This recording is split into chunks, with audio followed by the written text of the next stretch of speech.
Écoutez ce que j'écris. Écoutez ce que j'écris dans l'Évangile. L'Évangile qui porte mon nom, l'Évangile de Luc.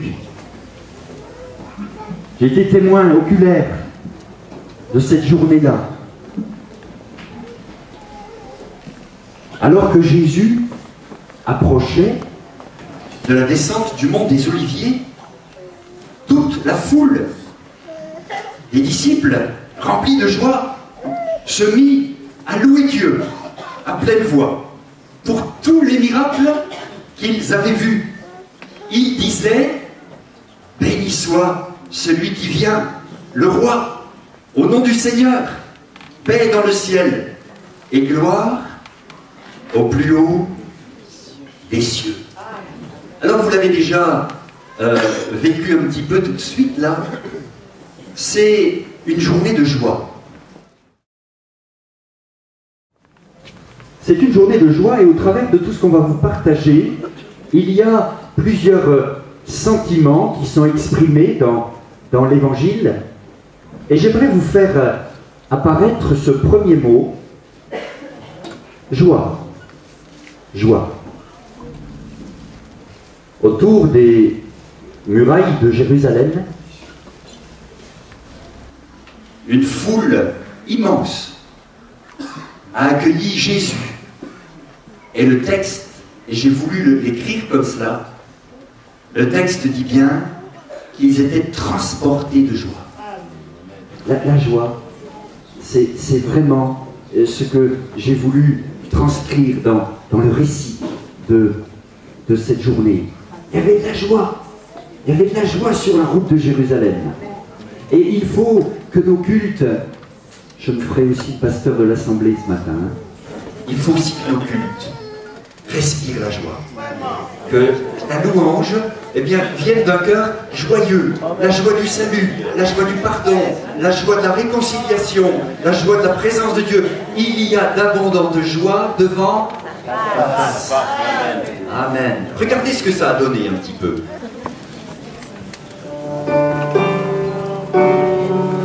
Et il chantait Hosanna. On va le chanter aussi. Hosanna. Alléluia. Alléluia. Gloire à Dieu. Alléluia.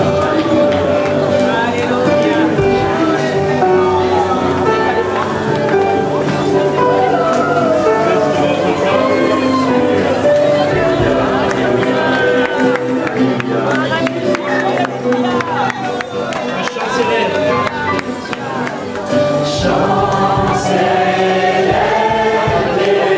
c'est le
Écoutez ce que j'ai écrit. Après avoir ainsi parlé, Jésus partit en avant pour monter à Jérusalem. Lorsqu'il approcha de Bethphagée, de Béthanie, près de l'endroit appelé Mont des Oliviers, il envoya 2 de ses disciples, en disant, allez à ce village d'en face. à l'entrée, vous trouverez un petit âne attaché, sur lequel personne ne s'est encore assis. Détachez-le et amenez-le. Si l'on vous demande pourquoi le détachez-vous, vous répondrez, parce que le Seigneur en a besoin. Les envoyés partirent et trouvèrent tout comme Jésus leur avait dit. Alors qu'ils détachaient le petit âne, ses maîtres lui demandèrent « Pourquoi détachez-vous l'âne ?» Ils répondirent « Parce que le Seigneur en a besoin. » Ils amenèrent l'âne auprès de Jésus, jetèrent leur manteau dessus et y firent monter Jésus.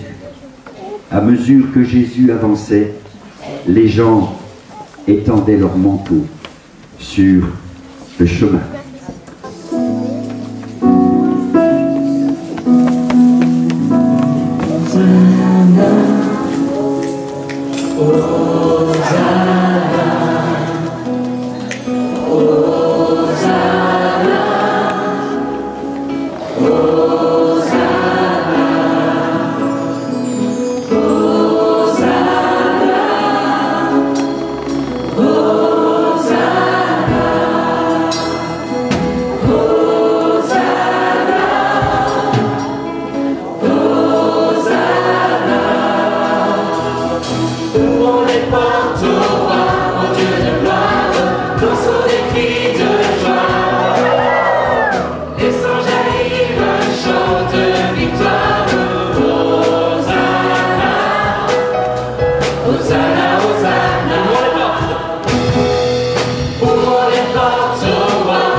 Il y avait des familles entières, il y avait des parents, des grands-parents, il y avait des jeunes, il y avait des ados, il y avait des enfants, il y avait peut-être même des nourrissons.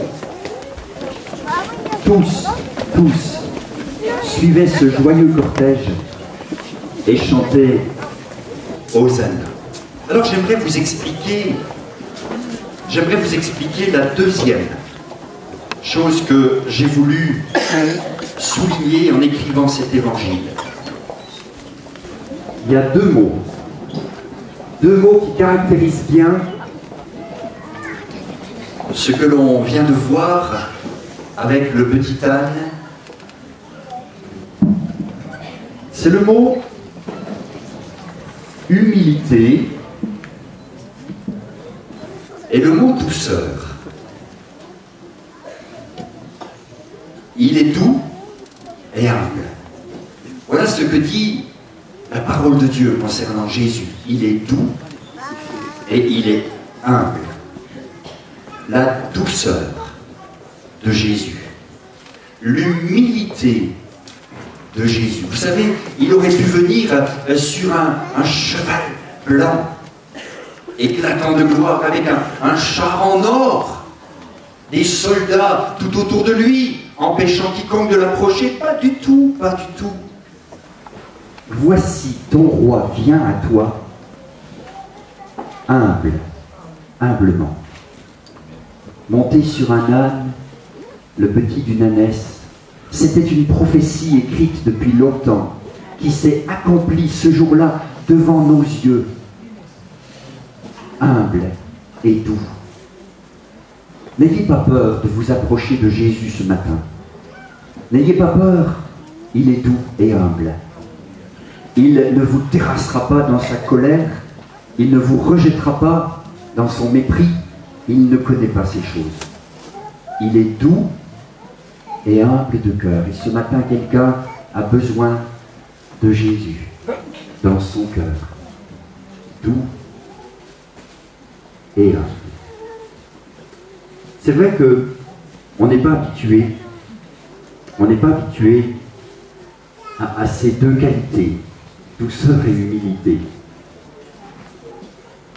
Aujourd'hui, dans la société, c'est plutôt l'inverse. Sois fort, écrase ton voisin, tu monteras plus haut.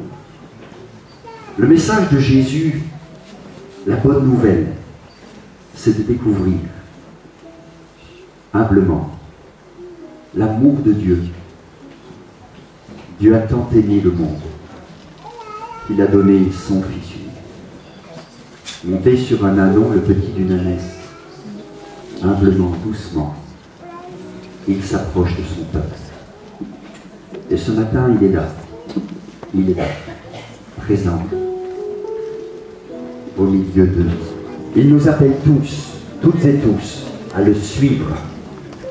Et ce matin, prenez la décision de suivre Jésus. Ce n'est pas une religion qu'il faut que Dieu demande. C'est une relation personnelle. Et suivre Jésus sur le chemin, c'est la meilleure vie qui soit. Mais voyez-vous, j'ai voulu aussi, en écrivant cette page, ce récit de cette journée dite des rameaux, j'ai voulu vous présenter quelques personnages présents aussi dans la foule. Quelques pharisiens qui se trouvaient dans la foule. Les pharisiens. C'est quoi des pharisiens? Pour les enfants, peut-être, ça peut paraître étrange. Ces gens à la barbe fournie, ils ont sur la tête un voile, et ils ont de longs phylactères sur lesquels sont écrits la parole de Dieu. Les pharisiens. C'était une partie des dirigeants religieux. Ils étaient réputés pour être stricts, sévères. D'ailleurs, quand vous les regardez, vous n'avez pas trop envie de rire. Hein? C'est du sérieux. J'espère que vous ne nous en voulez pas trop d'avoir changé le culte ce matin et qu'il n'y a ici aucun pharisien. Les pharisiens, écoutez ce qu'ils ont dit. Écoutez ce qu'ils ont dit. Maître, reprends tes disciples. Vous vous rendez compte? Ils ont dit à Jésus, reprends tes disciples, fais-les taire. Vous vous rendez compte? Des représentants de la religion qui disent à Jésus, le Fils de Dieu venu pour sauver les hommes, fais-les taire, reprends-les. Écoutez la réponse de Jésus. Je vous le dis, s'ils se taisent, les pierres crieront. Voilà, Jésus les remet en place. Jésus leur dit, ben non, c'est pas comme ça que ça se passe. Je tire ma louange des enfants. Et ceux qui veulent entrer dans le royaume de Dieu doivent se faire comme des petits enfants. Alors, j'aimerais qu'on découvre encore deux mots qui habitent, ce sont les sentiments ce matin. Vous avez compris que la joie, la douceur, l'humilité, ce sont des qualités. Maintenant, on va en voir deux autres qui ne sont pas très réjouissants. Haine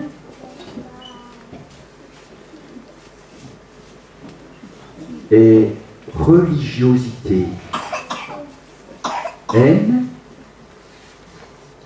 et religiosité. La religion a tué Jésus. Les religieux de ce temps-là, dans leurs habits impressionnants, avec leur barbe noire ou blanche, suivant l'âge, avec leur regard sévère, examinaient les choses. C'était des religieux pleins de haine. Vous savez pourquoi ils étaient dans la haine? Ils étaient en fait jaloux de Jésus. Jésus, on le suivait, il était doux, il était humble, il était amour. les religieuses n'avaient plus personne. On dira aujourd'hui, les églises se vidaient. Mais là où est Jésus, là il doit y avoir du monde. Là il doit y avoir du monde. Amen. Alors, Levez-vous et chantez avec nous Hosanna au plus haut des cieux.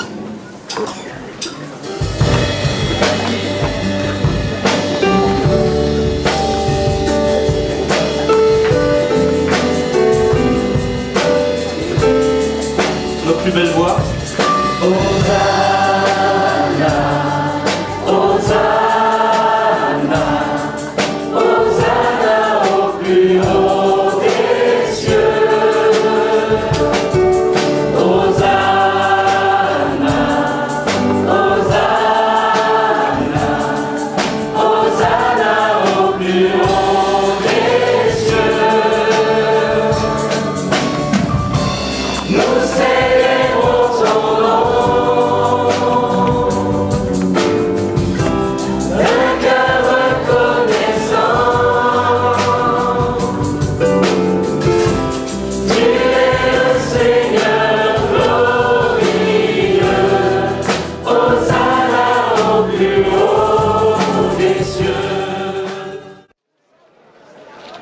Le temple de Jérusalem était devenu un marché plutôt qu'une maison de prière.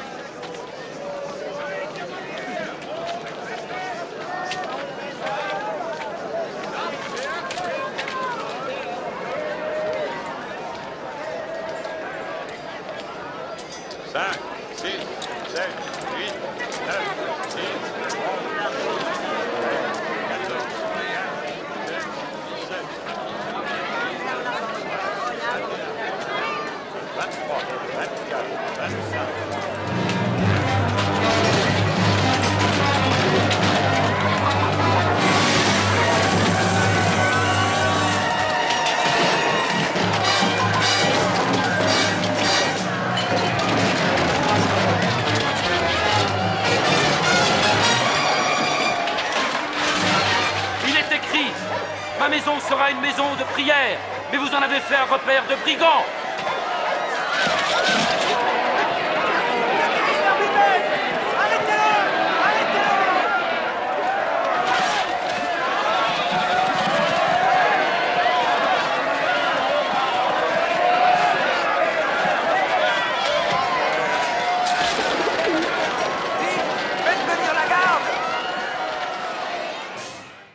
Voilà ce qu'ils avaient fait avec le temple. Le temple de Dieu était devenu une maison de commerce. Jésus s'est mis en colère, une sainte colère. Et il a viré tout le monde. Il faut que ça nous parle aussi à nous. Le temple était rempli de voleurs. La religion a toujours fait du commerce. Il ne faut pas qu'il en soit ainsi au milieu de nous. Mais ce n'est pas fini. Je ne vous ai pas encore tout dit. Écoutez la suite.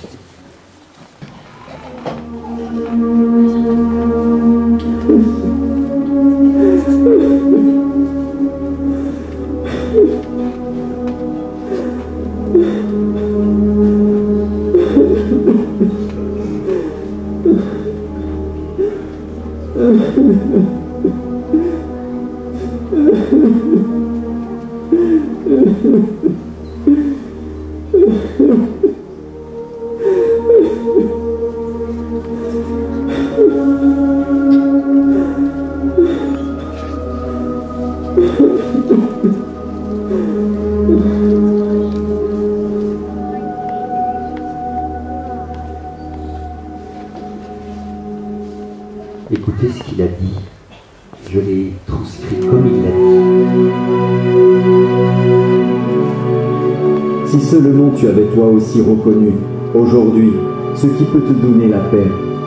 Mais maintenant, cela est caché à tes yeux. Des jours viendront pour toi où tes ennemis t'entoureront d'ouvrages fortifiés, t'encercleront et te serreront de tous côtés. Ils te détruiront, toi et tes enfants au milieu de toi, et ils ne laisseront pas en toi pierre sur pierre, parce que tu n'as pas reconnu le moment où tu as été visité.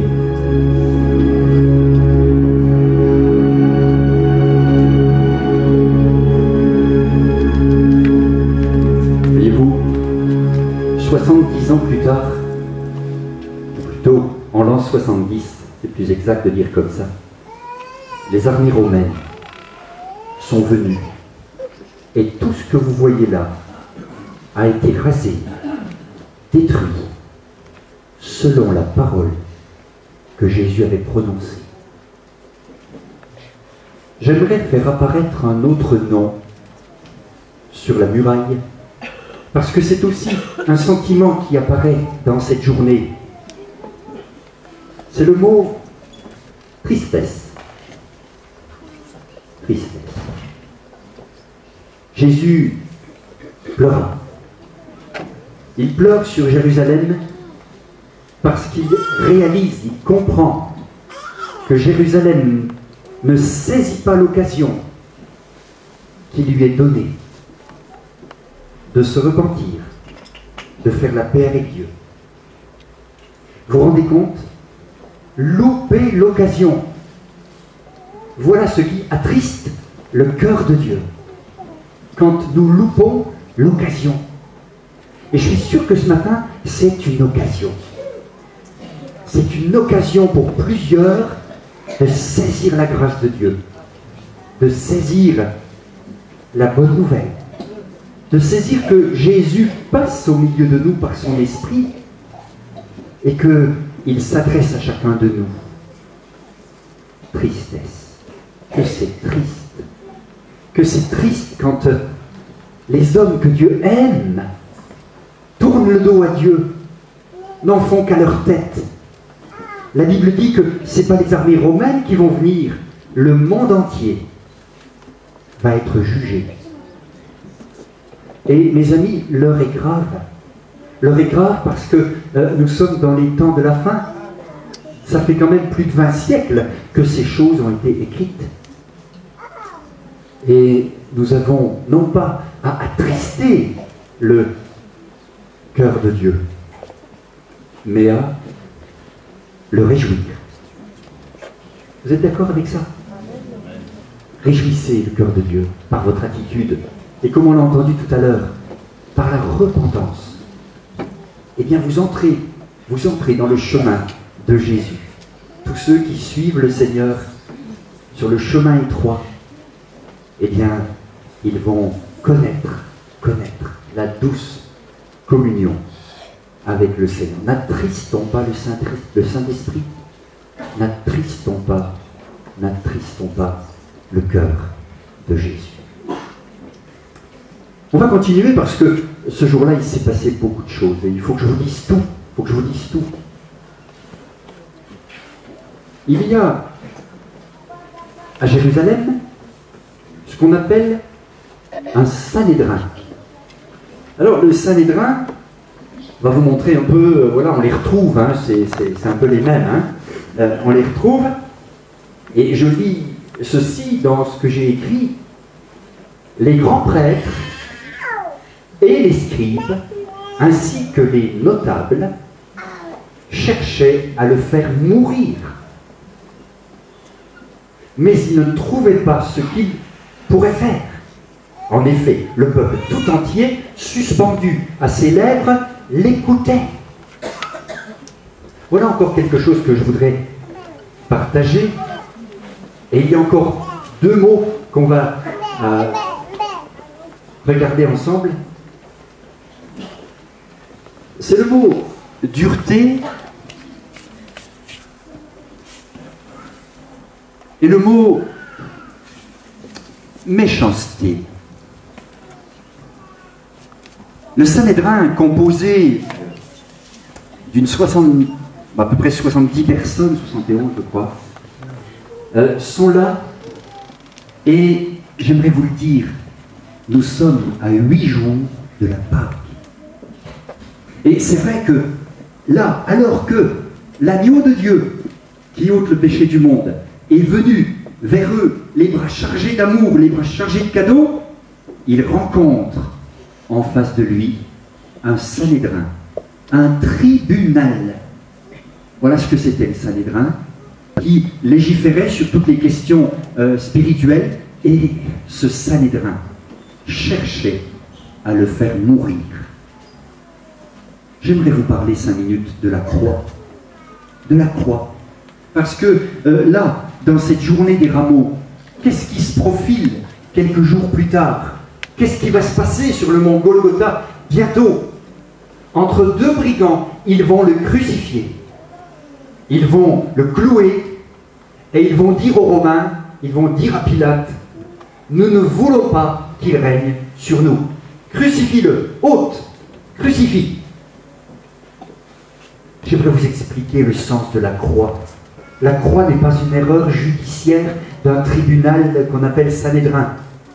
La croix était prévue de toute éternité. La croix est le message qui nous sauve. Jésus, finalement, n'est pas victime. Bien sûr qu'il est victime de la dureté, de la méchanceté des hommes de son époque.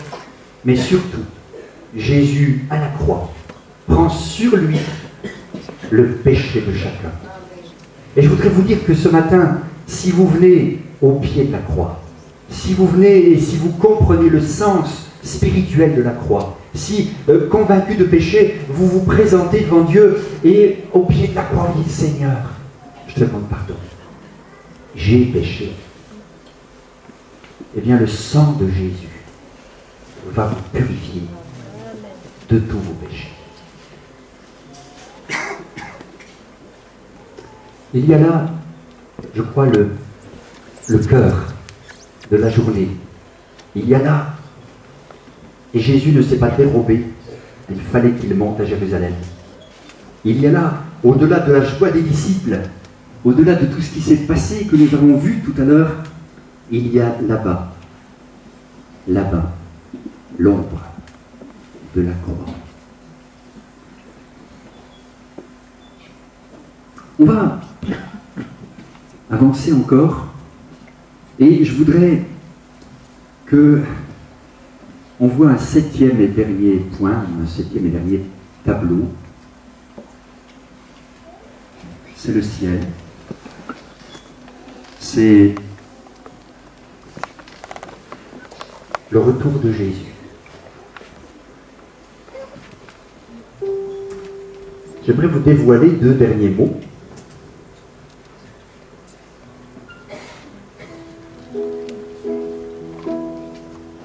Les mots retour et gloire. Les palmes qu'ils avaient à la main, c'était de l'olivier, c'était du bambou, c'était peut-être même du buis.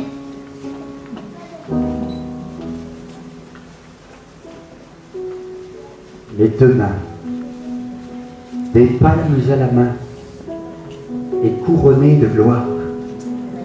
Ils chantent au festival de Cannes. C'est bien. Et tout à l'heure, vous allez recevoir, on l'a appelé une offrande inversée. C'est-à-dire qu'on va vous offrir quelque chose. Une palme. Une palme que vous pourrez mettre sur votre frigo, puisque c'est aimanté. Et il est écrit dessus, Jésus revient. Es-tu prêt? Es-tu prêt à prendre ta palme demain et à chanter avec nous dans le ciel le cantique de l'agneau? Vous ne pourrez pas oublier ce culte, vous l'aurez dans la cuisine sous les yeux. Et que ce verset, que cette petite phrase vous travaille si vous n'êtes pas prêt. Prépare-toi à la rencontre de ton Dieu, dit l'Écriture. Mes amis, il revient. Alors j'aimerais vous dire, la première fois, il est venu humblement. Il est venu sur un ânon. La deuxième fois, il reviendra dans sa gloire. Tout œil le verra. Tout œil le verra. Il prendra avec lui l'Église, ceux qui ont fait la paix avec Dieu par le sang de la croix. Les autres resteront. Es-tu prêt? Es-tu prêt? J'aimerais faire un appel ce matin. Et quelqu'un peut dire le 13 avril à 11h25, j'ai donné ma vie à Christ. Et je suis prêt, prête à le rencontrer.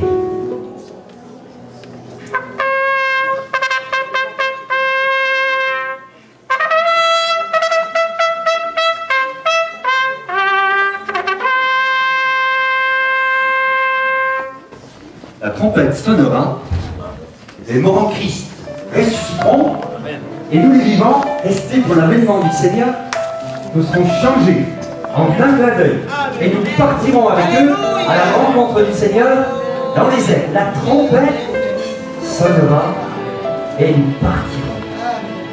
Et nous aurons des palmes à la main. Alors, les enfants et les moniteurs vont passer au milieu de vous avec un cadeau.